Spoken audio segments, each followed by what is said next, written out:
Welkom by ons bespreking oor die strategiese voordele van die uitbreiding van 'n produk aanlyn. In vandag se digitale era is dit noodsaaklik vir besighede om die internet te gebruik om hul bereik uit te brei. Een groot voordeel van 'n aanlyn produkuitbreiding is 'n aansienlik groter gehoor.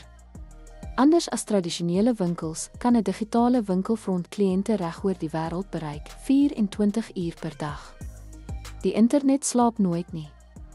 Met 24/7 beskikbaarheid kan klante op enige oomblik blaai en inkopies doen, wat gemak en die waarskynlikheid van verhoogde verkope verhoog, ongeag die tyd.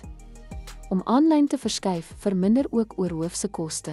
Met uitgawes soos huur en nutsdienste tot die minimum beperk, kan besighede meer in hul produkte en bemarking belê met die oog op beter winsmarges. Die uitbreiding van produkte aanlyn bied waardevolle klante insigte deur middel van data-analise.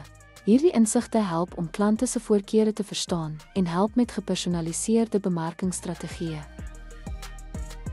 Digitale bemarking deur SEO, sosiale media en 'n posveldtogte hou groot potensiaal in. Hierdie gereedskap is van kritieke belang in die verhoging van sigbaarheid en meer verkeer na jou produkbladsye te lei.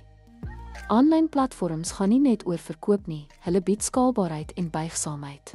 Opdaterings en aanpassings kan vinnig gemaak word om by markneigings en eise aan te pas.